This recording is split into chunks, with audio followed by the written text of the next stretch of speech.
episode of Disorderly Blondes. This is Christy. And this is Brenda, and I brought pastelitos. Woohoo! Yay! Yay! Listen, we really shouldn't reveal our addiction so freely to our new friends. Oh, sorry. Sorry. Sharing is caring, even if you aren't blonde, Doug. Okay. If he goes for the Pan Gloria, he's going down. Do you think I can take him? I think so, but be nice. We're here to talk about money. Now he has my attention. Welcome, Douglas. How are you? I'm very good, thank you. Great to meet you. I'm so happy that we made the trip. Compliments of ways to meet you. We're loving your office location. So the traffic, it's kind of sort of halfway between Pines, where Brenda is, and I'm in Jupiter. So do you think we can make this office our studio headquarters? Sure, Okay. anytime. All right, we already talked about how comfortable we were in here. So awesome. But wait, there's something else. What? Did you realize that his suite number is 305? What's the significance of I was waiting for that. 305! Woohoo! It's just a Miami thing, you know. It's 305. Oh, yeah, what's his, So whenever, like Pitbull. Pitbull, yeah. Yeah, All so we have a lot right. of Miami references in our Meant to be.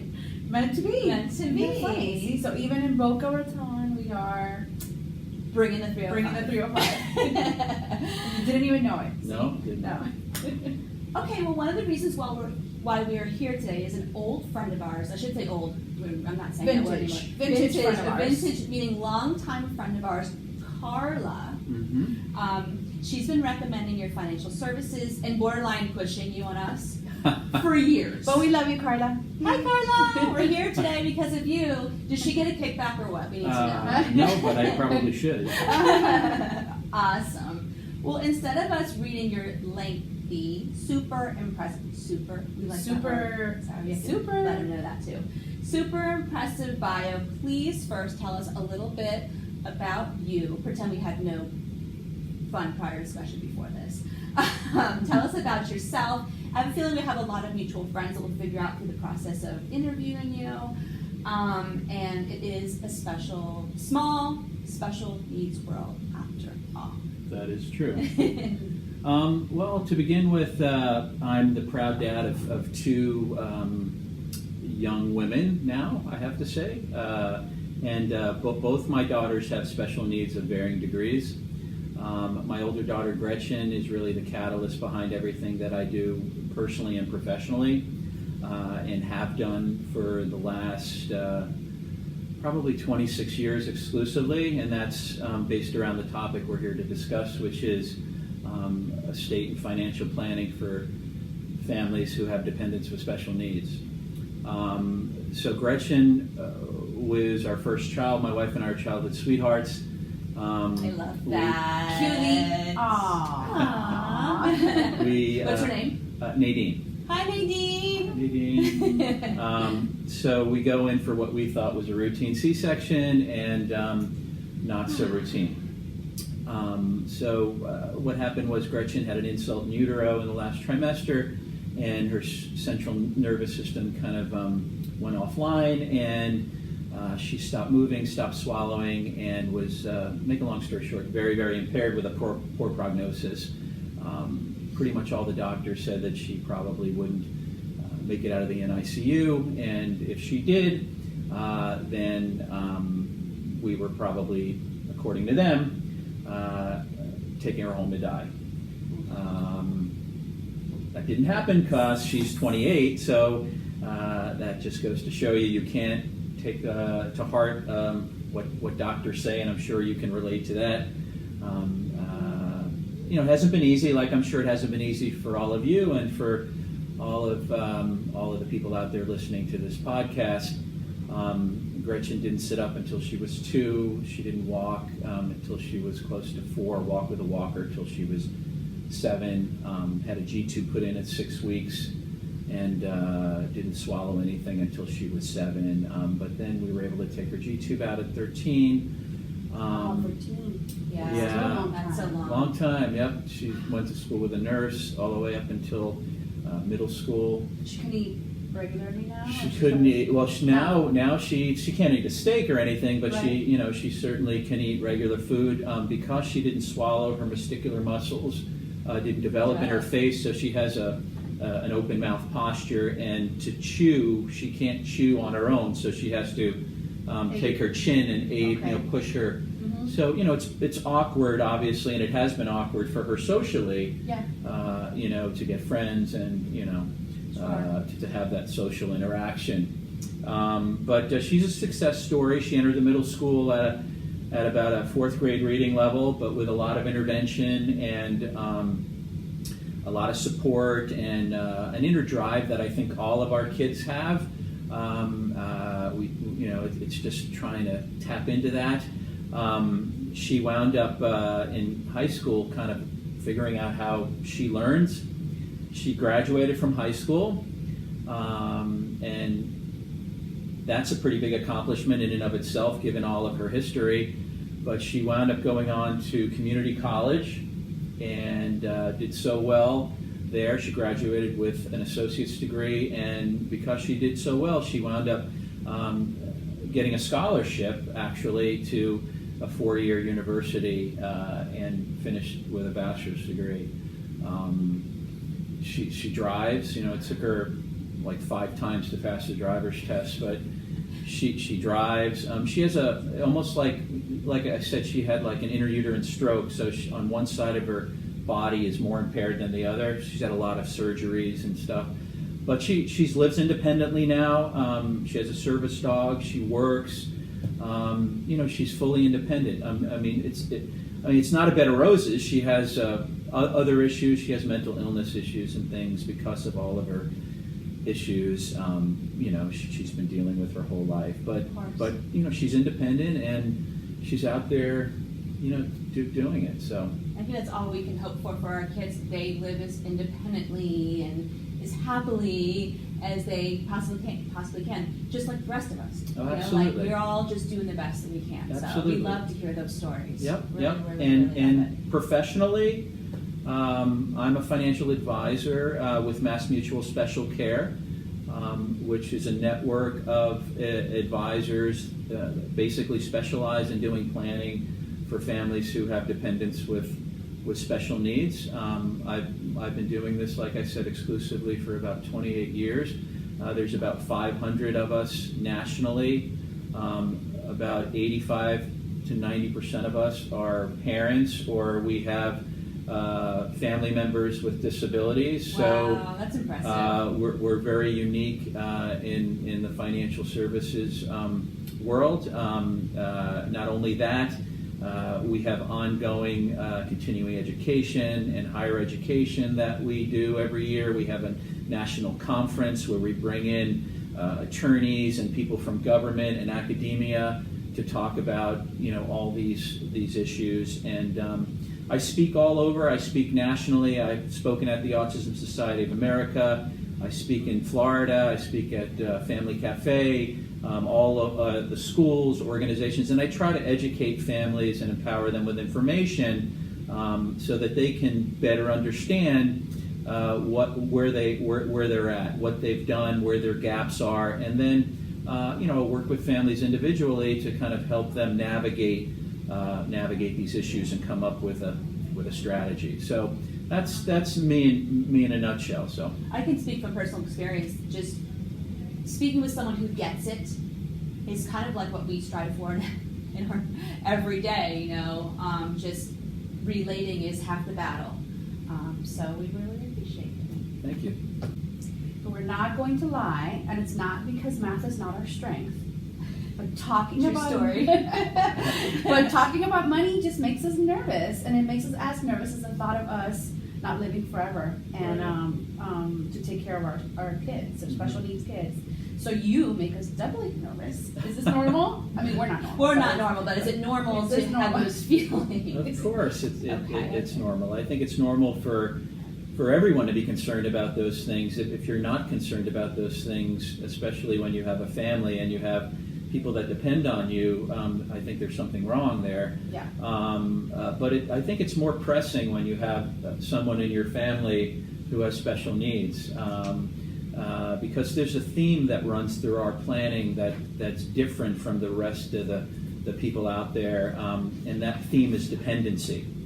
We have someone in our family that's probably going to be dependent on someone else for the rest of their life. So, and not necessarily us. Exactly. Definitely not us. I always Can you tell we're in denial? Well, I always tell people when I open up my workshops and when we talk about estate planning and I always ask them, what's the probability of death, and of course they say 100%.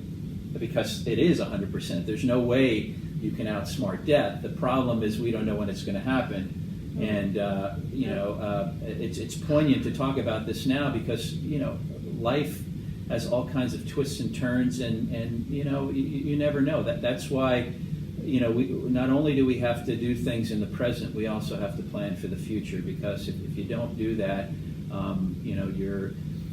this planning is not for us, it's for the people we leave behind, and you want to have a strategy in place. So, no, these are very, very real and concerning issues.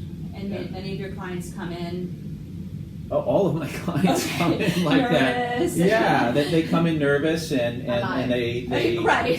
What I try to do is I try to break it down into manageable pieces to kind of help them not be so overwhelmed. Baby steps. Baby steps. That's what it's all about, baby steps. And a lot of times people don't do this stuff. It's hard enough dealing with the day-to-day things when you have someone with a disability, and I'm sure that both of you can relate. I mean, my daughter, when she was younger, had 11 hours a week of OT, PT, speech, oral therapy. She had hippotherapy. For those of you who don't know what that is, that's equestrian therapy. And I got to tell you, insurance doesn't pay for a lot of that. No. So 99% of it. Yeah. So there's financial stressors there. But my point is, you've got that. You've got just work. You've got dealing with other children if you have other children. Saving for retirement, paying mortgages, paying bills. We have to do the same thing that everybody else does. It's just harder for us.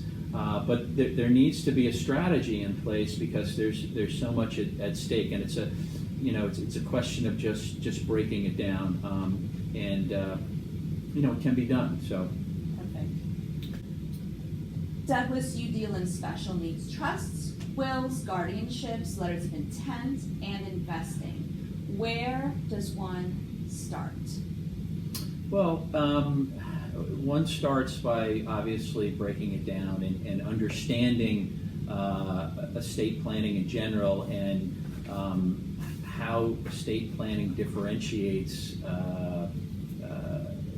having a child with special needs in your family or a dependent with special needs. So the simple thing is to understand estate planning first. So there's two parts. There's the legal stuff and there's the financial stuff. And a lot of people don't really get that. They think, estate planning is just where I run out to an attorney and do legal documents and I've really, addressed my estate planning, when it's really only halfway there. There needs to be it's important to put all those legal documents in place, but there needs to be a financial strategy to drive those documents, especially when it comes to securing the future and the quality of life of someone who has a disability. And the legal, not to interrupt, the legal stuff is would that be my wishes, or what does that mean? Well, the legal piece is, obviously protecting, when it comes to someone with a disability, it's protecting eligibility for benefits, but more importantly, it's guaranteeing what happens when you're no longer there to provide for your child.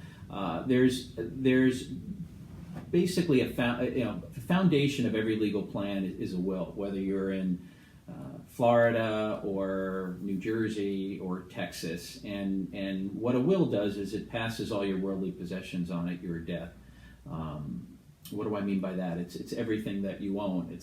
It's your house, investments, things that don't have beneficiary designations, where they're going and who's going to be in charge of those things, including our children. A will allows you to appoint a guardian, and that's someone who's going to step in if your child's a minor and obviously That's care why we're for so them. nice to everybody. That's right. In our living years. Right, yeah. And that's the person who's going to step in and care for them and basically be their parent, raise them, care for them, make decisions for them. So a will's important, and unfortunately, a lot of people don't even have general wills, which is bad on all accounts. But we're going to talk about having a child with special needs on how impactful that is. It also leaves a burden, right? The very least leaves the burden for people to pick up the pieces, and you don't want that. Exactly. And I often ask people why they don't have a will and why they don't do this planning, and I get a lot of common themes that I think we can all relate to. A lot of times people tell me, the reason why I haven't done this is, I don't know who to choose. Right.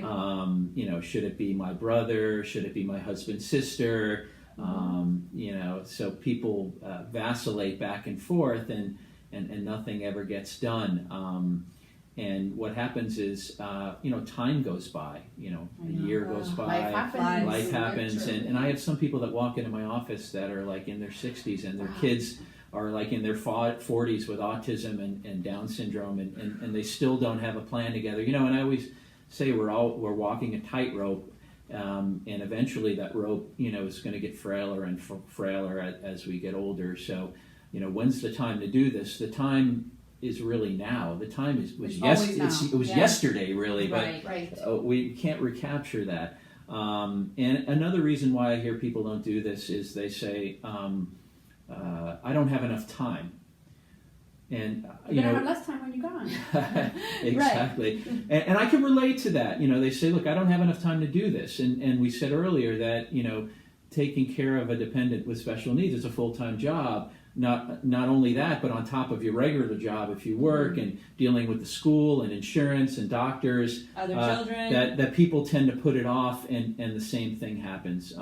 But what I tell those people is your worst decision has to be better than the decision of the probate court in the state that you reside in. Because when you die without a will and you die without legal planning, what happens is you die intestate. That's the legalese term, and all of those things we talked about, including your children, where they're going to go and who's going to take care of them, gets decided by the county court that you reside in. So it's not a good thing. And on top of that, this leads me into a segue in terms of why it's important to do special needs planning on top of just basic planning, is because there are certain government benefits that some of us might not qualify for right now, but when our kids become adults, when they turn 18, if they're not able to work and they're not able to take care of themselves, they'll probably qualify on their own, unless they generally have more than $2,000 in assets. Meanwhile, since we're recording, for our Wisconsin fans, do you have people all over the country that listen to this? Yeah. We don't know. Okay, for those of you that don't know what pastelitos are in South Florida, here's a teaser. Woo! So we got croquettes, cheese pastry, and guava. Yummy, yummy. These are going to be our snacks later. Yeah, we can do that. Okay, no? Yeah. We're great. Okay. Yeah. All right. So let's take it back to the two parts of estate planning and what's unique to having someone with a disability in your family. First of all, I want to emphasize the fact that you should have a will, obviously, because that's the foundation of every legal plan. Who does a will? A lot of people think that you run out to Staples and you go down aisle 4 and you can pull a will off the shelf. Oh no! Right. That's not a good way to go. Other people think that you can go online to LegalZoom and create the will that's unique for your situation and your issues. That's not a good idea, especially when you have someone with a disability in your family. because there's some critical things that need to be addressed. First of all, a will is not the at-all, end-all solution when you have someone with a disability in your family, and I'll get into that in a second. But you want to make sure that a will is done first and foremost by an attorney, and not any Tom, Dick, and Harry attorney that hangs a shingle on their door and says, "Look, come in, I do wills and trusts." I know a few of those. No comment. Yeah, didn't you tell me your husband was an attorney? I don't know what he's talking about. Both of your husbands are attorneys. It should be done by an attorney who specializes in doing planning for the disabled. And there's a unique subsegment of attorneys that do this. A lot of them are elder law attorneys, but they don't have to be. They could be trust and estate attorneys, but the majority of them are elder law attorneys. These are attorneys that specialize in doing this. Why are they elder law attorneys? Well, there's parallel issues that kind of parallel each other with respect to what you're protecting, like some of the things we're going to talk about, the government benefits and securing the future for someone who's not able to care for themselves. So a lot of these attorneys years ago decided to become experts and kind of take on this planning, and those are the people you want to gravitate towards. And I work with a lot of them, and I refer a lot of families to them to do the legal piece of the planning. But a will, this is the key, and this is the differentiator. A will is not the at-all, end-all solution because there are certain issues with respect to protecting government benefits which potentially are going to make the difference in some person's quality of life if they qualify for them over a lifetime.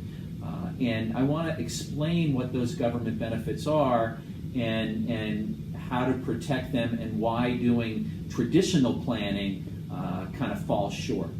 And that's where we have to start. So what are the two benefits we're talking about protecting? The first one is called SSI, and that stands for Supplemental Security Income. That's a benefit that Social Security would pay. It's a monthly subsistence that Social Security would pay either to the family of a minor child with a disability. When I say minor, I say under 18, or they would pay it to that child when they become an adult. What would that mean? That would mean that a check would come in every month to kind of offset the cost of basic needs. Okay, the maximum amount in 2019, I believe, that someone could get on a monthly basis is $781 a month. Okay, now to qualify for SSI, you have to qualify obviously by diagnosis and by the ability, not to be able to work when the individual turns 18. There's also a deemability requirement. And what I mean by that is there's an asset, a means test. Okay? So if your child's a minor and you're making roughly more than $30-something thousand a year, you're not going to qualify for SSI. Right. And at the same time, you would qualify for Medicaid, and I'm going to tell you what Medicaid is as well. So a lot of people who have younger children, they say, well, I don't have to do this planning because I don't qualify for benefits. I make too much money. But that's not true because we're always going to be our kids' parents, and they're always going to be our children.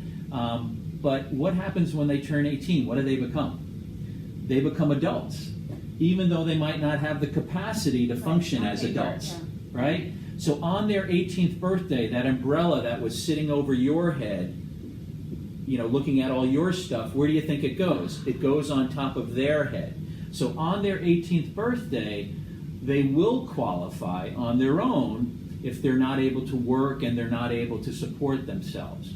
Unless, here's the key, unless they generally have more than $2,000 in assets, right? That's not a lot of money.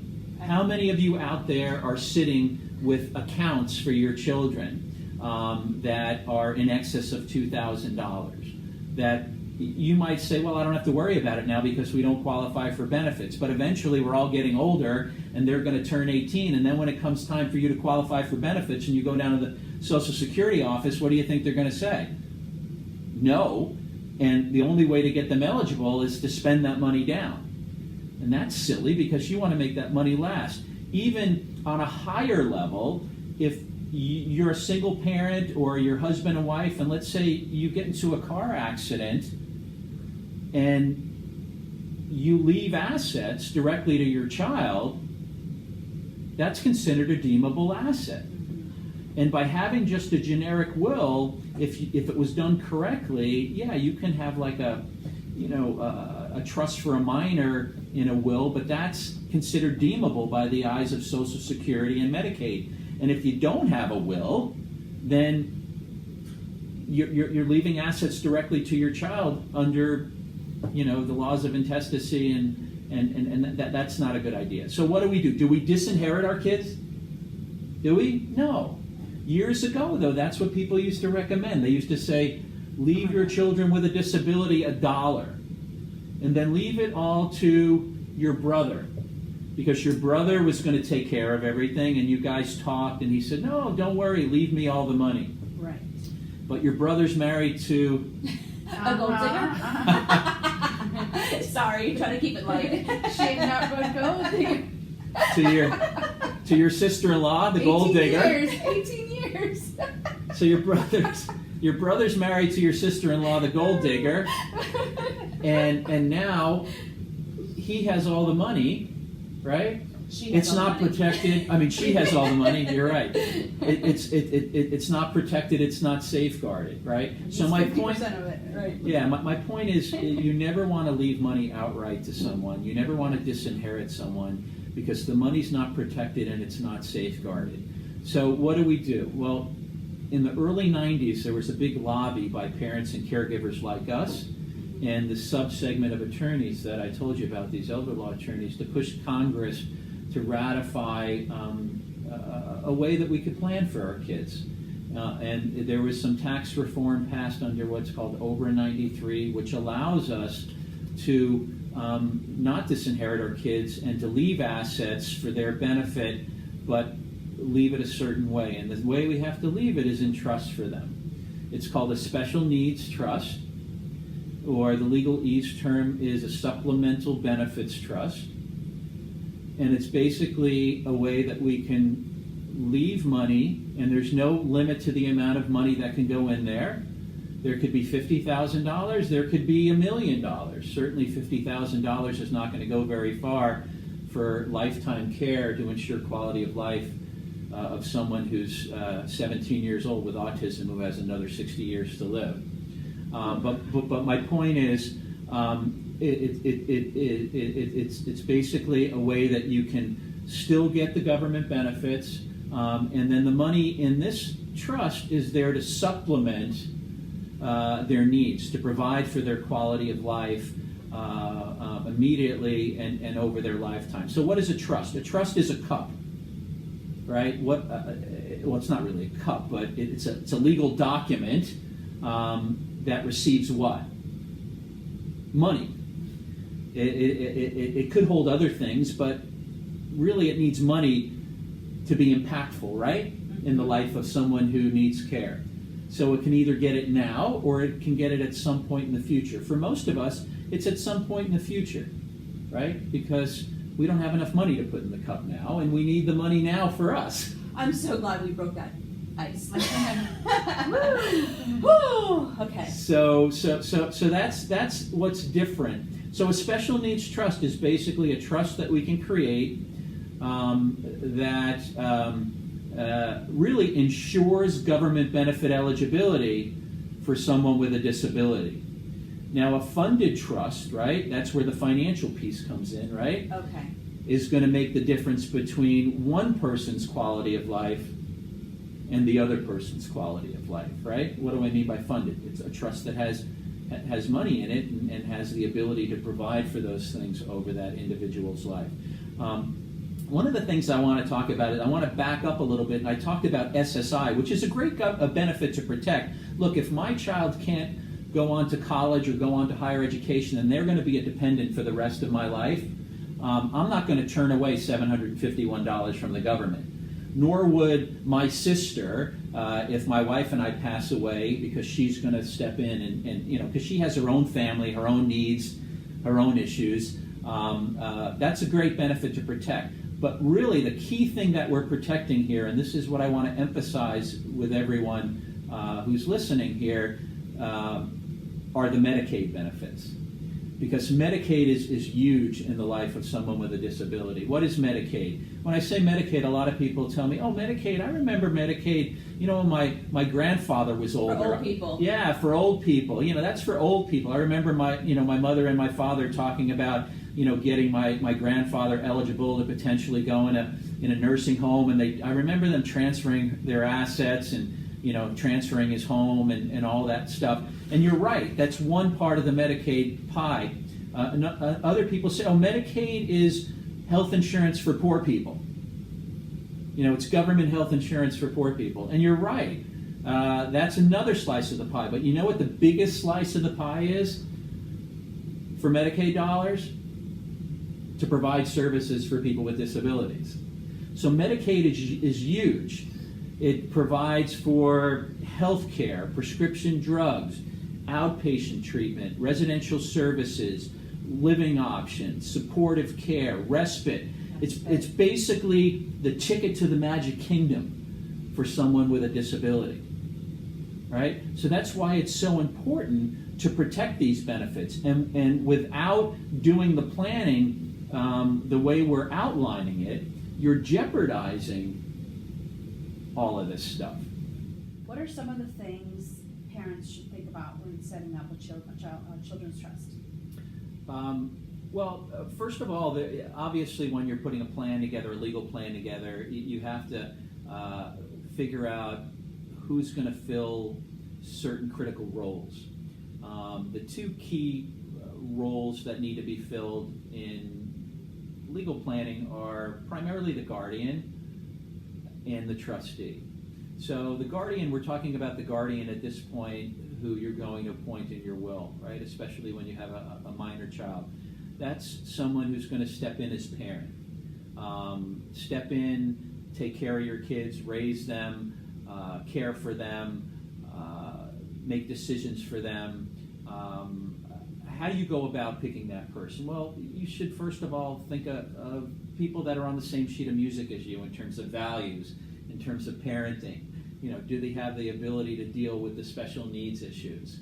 So those are some pretty critical things. That narrows down the field. That does narrow down the field. Does it necessarily have to be a blood relative? It doesn't have to be a blood relative, but I try to keep it that way if possible. Obviously, there's nothing better than having family connected.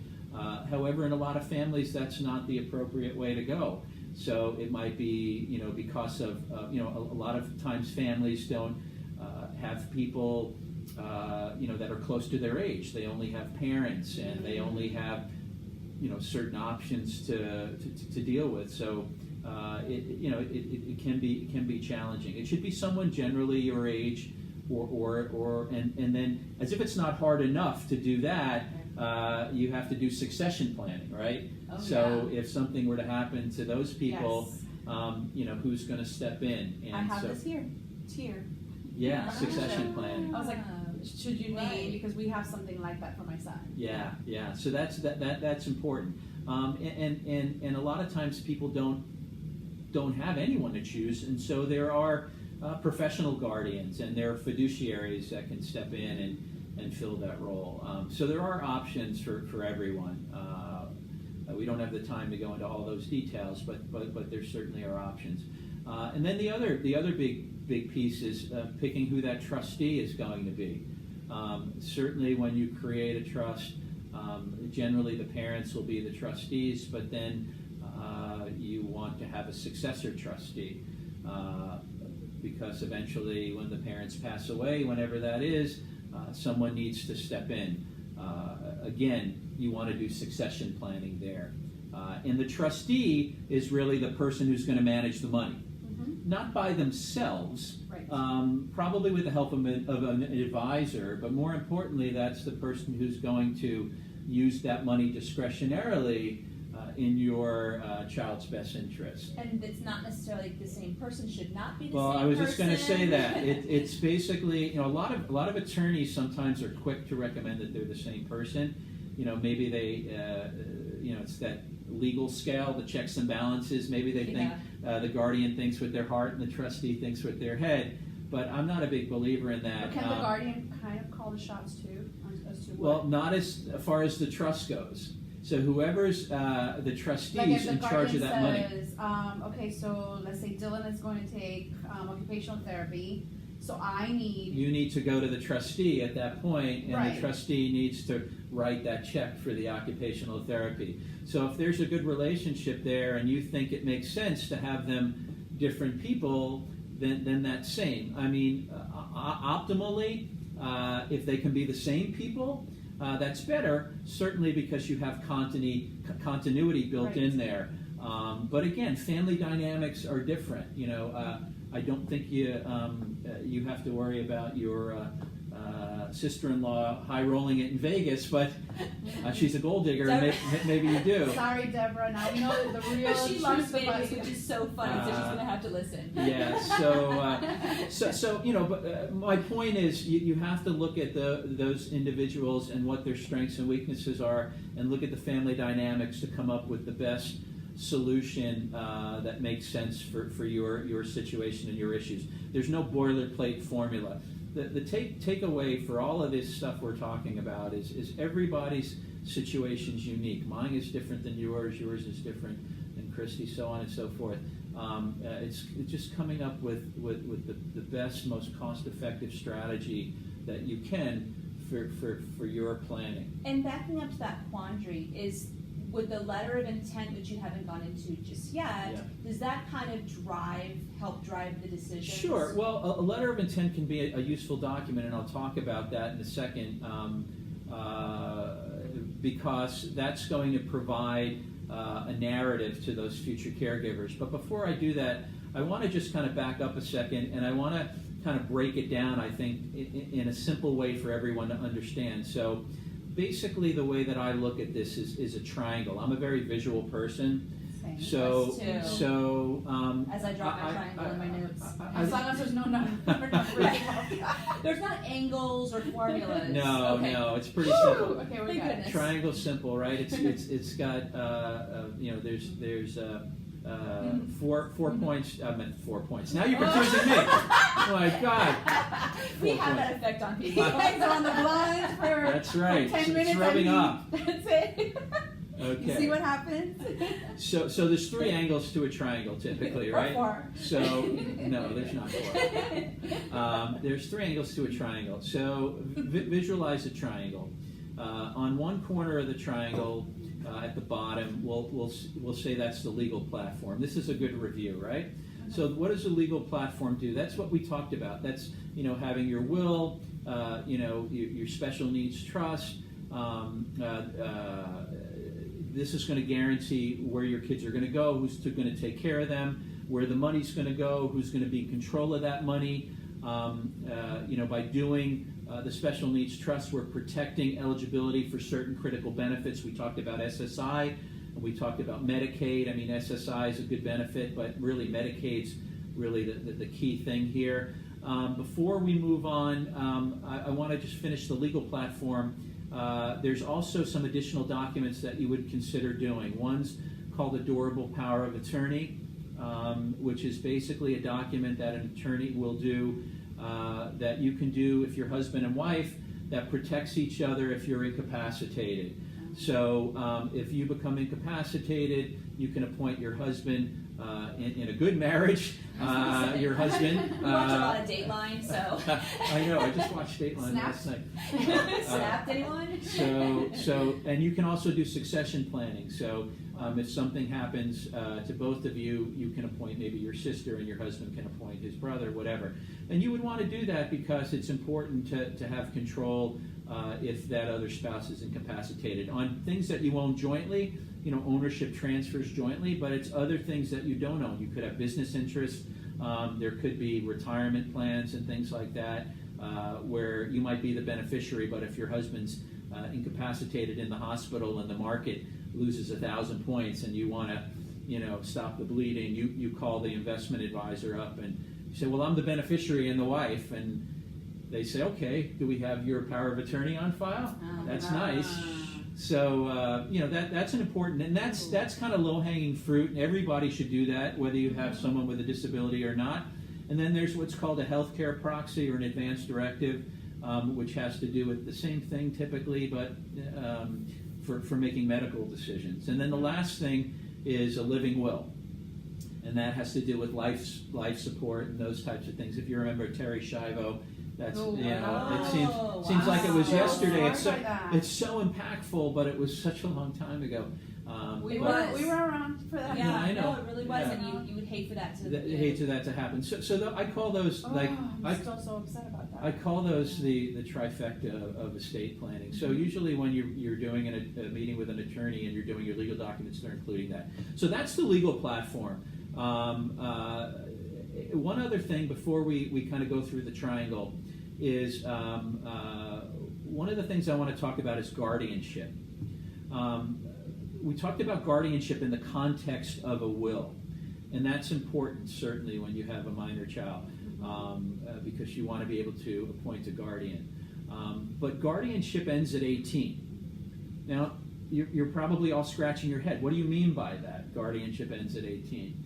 What did I say earlier on in the podcast here is basically our kids are always our kids, we're always their parents, but what happens when they turn 18? They become adults, even though they might not have the capacity to function as adults. And if they don't have that capacity to make their own decisions, and they're vulnerable, and they need safeguards and things like that, it's up to you to petition the court for guardianship at that point. And for our listeners who have children who are 7, how fast does 18 come? It comes quickly. Wow, yes. Welcome to my current life.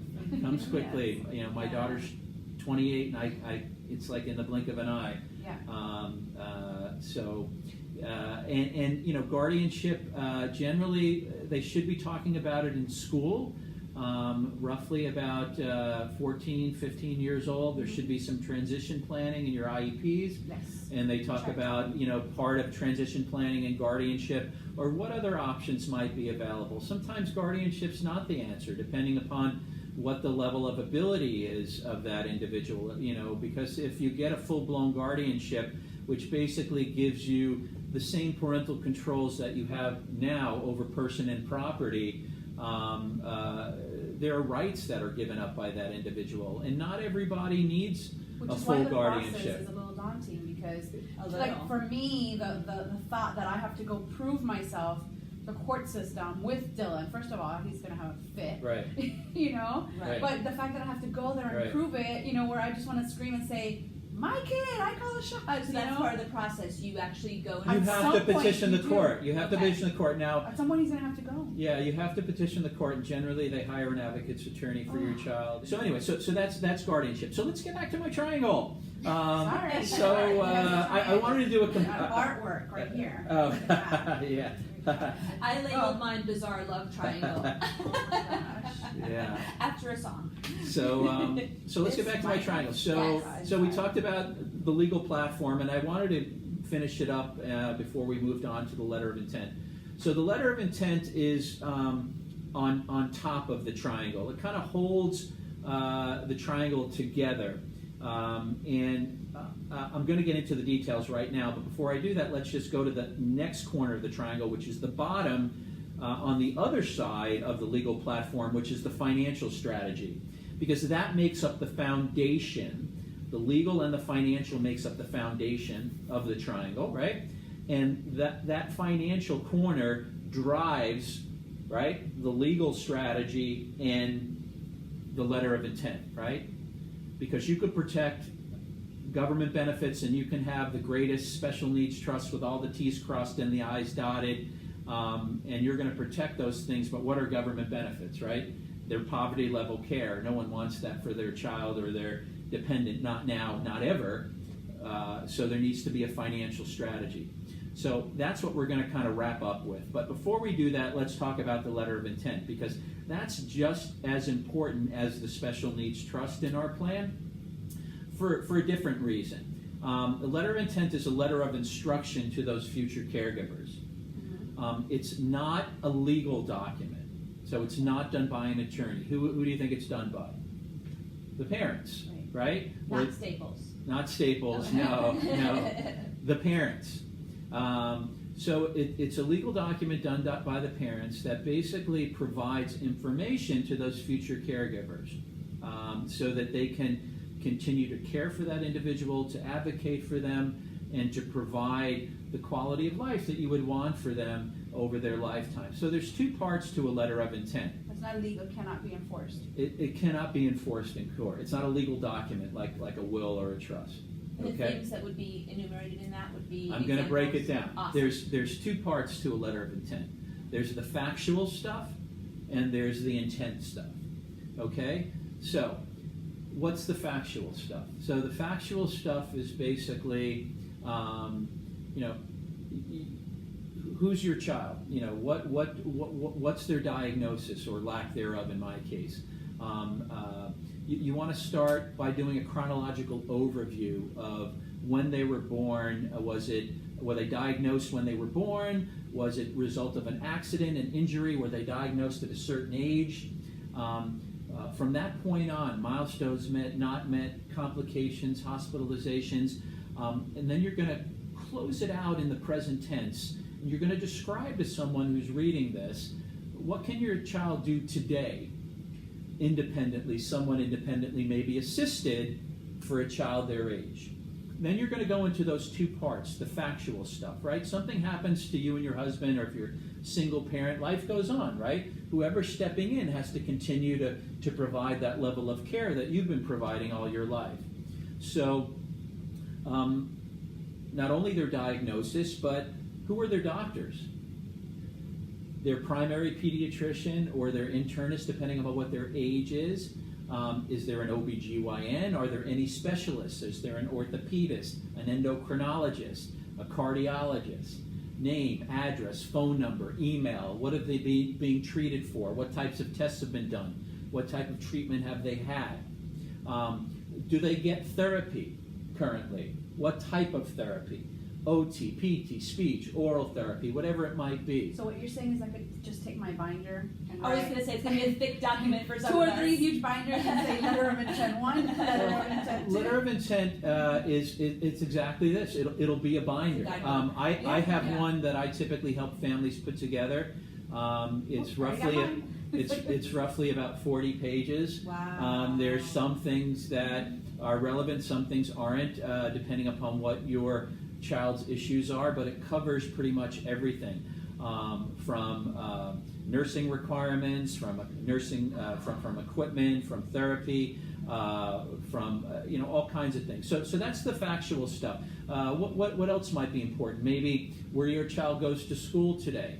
Are they in district? Are they out of district? Who the ESC contact is? Who the child case study team people are? Who the principal, the social worker, the nurse. How does your child communicate? Are they verbal? Are they nonverbal? Do they have a communicative device? How do you communicate with your child? Are there certain verbal cues that are unique to the way you communicate with your child, that if something happened to you and your child's looking for those cues that people don't understand? Like your child might have some cue to let you know if they're nonverbal, if they're in pain, or they're hurting, or they're happy, they're sad. So you want to be able to transfer that information. You want to talk about their strengths, their weaknesses, their likes, their dislikes. Now, this is a document of change, right? When should you do it? Yesterday. Yesterday. Now you're catching on. Yesterday, Just now. you missed the boat. So you do it as soon as possible, right? It's not something that you're gonna say, look, I just learned this great thing from Doug today, and I'm going to knock out tonight. No. It's something that's going to take you time to formulate your thoughts and gather your information. But at the end of a month or two, if you're done, it's going to provide tremendous peace of mind for you, not only for you, but for those other families who you're potentially entrusting your children to, right? I just became suddenly overwhelmed over the one document that I thought I had a handle on, personally. But I thought everything he said was so incredibly important, all the minutia. Just one question on that. What about like just your general, like, listen, JR is with Miss Megan this year. He has the potential of going with Miss Megan again as a teacher next year. That is our preference. Those types of things. Absolutely. Okay. That's the other part, which is the intent part, where you can talk about those things. But you can also incorporate that at any point in the letter of intent. So, all that factual stuff is very important. You want to talk about medications, if they're on medication, what's the dosage, what's it's for, not only current medications, but past medications. And you want to talk about, and again, this is going to, you're going to do it in the present day, right? So your kids are now 17, eventually they're going to get older, so all this stuff is going to evolve and change. So my point is, you should certainly do it on a computer, which goes without saying. Generally, you do it all the way through in the present tense to reflect what's going on now and what your thoughts are and your vision for the future is. Then once it's done, the first one, what I would do is I would print a hard copy and I would get it witnessed and notarized. Not because it carries weight in court, but I just like that added level of validity. And then I would save it on a flash drive. Okay? This way you could update it periodically. How often makes sense? Every month? No, of course not.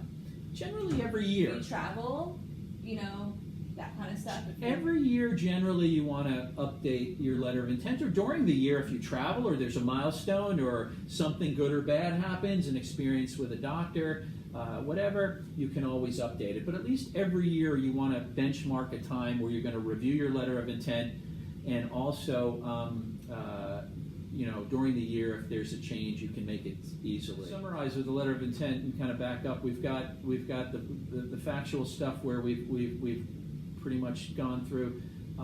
The other part is the intent part. And that's where you can talk about what your intent is for the future. We all have a vision.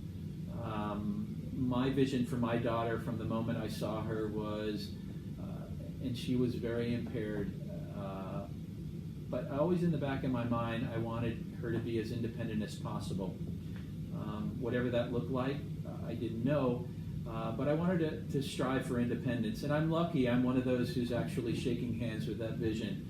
I always wanted my daughter to be happy. I always want her to be loved and as independent as possible. So write those things down if they're important to you. You could talk about values in the letter of intent. You can talk about religion. You could talk about marriage. If you have a girl who is on a high-functioning Down syndrome or high-functioning autism, who potentially might find someone that they fall in love with and want to marry. What are your thoughts there? Call JR. My son wants a girlfriend so bad. Yeah. Sorry to interrupt. Yeah. No, but it happens all the time. But now there's Dory. Oh. So that's the intent part. Look, what does a will and a trust do? It's important, and we talked about why, but what does a will and a trust really do? It just says, look, we're dead. Here's our stuff. Good luck. So far, I've left all of my stuff to Brenda, so I have some work to do. Yeah. And vice versa, hopefully. It says you get this, you're in charge of this, you're in charge of that. It doesn't tell those people about your child, about how to care for them, about what your intentions are, what your vision is, what your quality of life is that you would want for your child. So that's why letter of intent is just as critical in your plan as. And just so people understand, it goes so much further than a godparent that has been with that child every step of the way, that you feel like knows that child. It's the minutia. No, because they might know it, but they only know it from the periphery. Right. They don't know the details, and that's what you want to. You want to give them the details, and it's going to be. Listen, it's going to be hard enough grieving, let alone taking your children in. If you have other children, maybe they would, and taking someone in with a disability, it can be overwhelming because these people, they're our family members typically. They have their own families, their own issues. So you want to make it as easy as possible in every aspect, and that kind of segues me into the financial piece because those people, you don't want this to become a financial burden for those people because they have their own families and their own issues. You don't want to also have the financial burden placed on their shoulders. So that's where the last corner of the triangle comes in, where there needs to be a financial strategy to drive that legal platform and that letter of intent. So, Douglas, this was super, super informative. Feeling a little heavy. It might be the pastelitos, but I do want to kind of mention quickly that you had said the whole time I'm thinking, good grief, where do I begin? And your whole thing is grief is the worst part of all this. It's what we leave behind, and people have to pick up that piece. So it's up to us. Sure. And baby steps, one thing at a time. What is the best way our listeners, yes, and viewers can get a hold of you? And are there any additional resources you can recommend for families who are not local, like websites, talk, anything online? Sure. To get a hold of me, I'm in Boca Raton, Florida. Certainly, I can help families in Florida. I'm also licensed in other states like New York, New Jersey, Pennsylvania, South Carolina. But if you want to get a hold of me, easiest way is to email. And my email is dvogel@financialguide.com. If you're local in the area, when I meet with families, I don't charge a consultation fee. They come in, I send them a worksheet to fill out, bring all hard copy stuff so that we can really drill down and see where things are at. If things are fine, I'll tell them they're fine. I have no reason to do that. If they're not, certainly I'll tell them they're not and why, and make recommendations, and then they can decide what's appropriate. And part of what I do is work through the steps we talked about, refer them to attorneys that specialize in this on the legal side, do the letter of intent, but more importantly, address that financial strategy. Most families, if you ask them, like if you ask Carla how she views me, she'll say that I'm like the quarterback. So I kind of take all this stuff and make sense of it and help families kind of put a plan together, a reasonable plan that's doable and attainable, so that they're not the family that's going to wake up next year and say, you know what, I went to this workshop and learned this great stuff, and now I'm still no further. So with that, I appreciate everything, and thank you very much. Awesome. Remember, the Anchor app is the way to go to listen to the Disorderly Blondes Autism podcast. Leave us a voice message through the app and let us know how you liked today's interview. No worries, Doug. We're going to filter out any negative comments. We are good. We're good. You also may hear yourself on the air, so prepárate. Again, just start with the Anchor app. That's it for today's episode. Remember to follow us on Instagram, Twitter, Facebook, and subscribe via our website for our upcoming newsletter, show notes, and upcoming store items. We have a spooky month ahead, and we'd love for you to message us the pics of your little monsters, their Halloween costumes. So dale. Adios. Bye-bye. Bye, Douglas. Bye, ciao. Thanks so much. Woohoo!